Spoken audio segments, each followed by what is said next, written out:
তার মতো একজন নেতা, যাকে কদিন আগেও একটা জেলার একটা অঞ্চলের বিধায়কের বেশি কেউ জানতেন না, ভাবতেন না, তাকে তৃণমূল বাংলার মুসলিম ভোট ব্যাংকের অন্যতম নিয়ন্ত্রক শক্তি বানিয়ে দিচ্ছে। এটা যদি তারা তাকে মনে না করতো হুমায়ুন কবিরকে, তাহলে এইভাবে তার ভিডিওগুলো প্রকাশ করতো নাকি? হুমায়ুন কবির উচ্চতাটা কোথায় নিয়ে গেল ভাবুন তো। এবং এমন একজনকে বানিয়ে দেওয়া হচ্ছে এবং একজনকে সন্দেহের জায়গাটা খুলে দেওয়া হচ্ছে, যেটা জমাট বাঁধা ভোট ব্যাংক ছিল তৃণমূলের, সেটাতে ফাটল ধরার সম্ভাবনা আছে। এবং সেটা কে ধরাতে পারে? না হুমায়ুন। তৃণমূল থেকে বেরিয়ে বাবরি মসজিদকে ইস্যু করে হুমায়ুন যে মুসলিম সমাজকে বার্তা দিতে চেয়েছিলেন, সেই মুসলিম সমাজকে বলার চেষ্টা হলো হুমায়ুন আসলে বিজেপির লোক। যদি একবার মুসলিম সমাজের কাছে বুঝিয়ে দেওয়া যায় যে আসলে ও মুসলিম ভাবাবেগের ধারক বাহক রক্ষাকর্তা কিচ্ছু নয়, ও আসলে বিজেপির লোক, তাহলে তৃণমূল তাদের নিজের জায়গায় নিশ্চিন্ত থাকতে পারবে।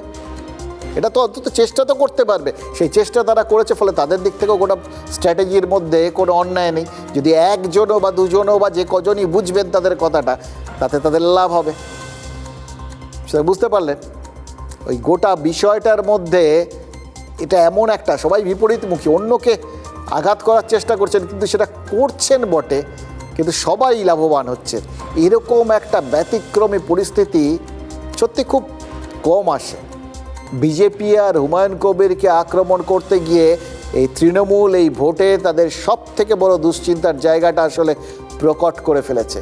মুসলিম ভোটে আঘাত এলে তারা যে দুর্বল হয়ে পড়তে পারেন, এটা কিন্তু এই প্রেস কনফারেন্স করে ফিরহাদ হাকিমরা নিজেরাই প্রকাশ করে ফেললেন। ঠিক যেরকম এর আগে ওই ব্রিগেডের সভার দিন একটা প্রেস কনফারেন্স করে সেখানে তাদের আঘাতপ্রাপ্ত লোকদের দাঁড় করিয়ে দিয়ে, যেদিন শশী পাজার বাড়ির সামনে একটা প্রবল সংঘর্ষ হয়েছিল, সেই ছবিটা তুলে ধরে তারা প্রমাণ করে দিয়েছিলেন যে, লোকের সামনে অন্তত এই বার্তাটা উঠতে দিয়েছিলেন যে প্রয়োজনে মন্ত্রীর বাড়ির থেকে যদি আক্রমণ আসে বলে কেউ অভিযোগ করে, তাহলে শুধু অভিযোগ করে সে থেমে যায় না, সে পাল্টা আক্রমণ করতে পারে, শাসক দলকে কেউ মেরে এইভাবে আহত করতে পারে। এটা এই ছবিটা যেদিন তুলে ধরেছিলেন, সেটা কিন্তু ঘুরিয়ে আসলে তাদেরই মনস্তাত্ত্বিক চাপে ফেলে দিয়েছিল।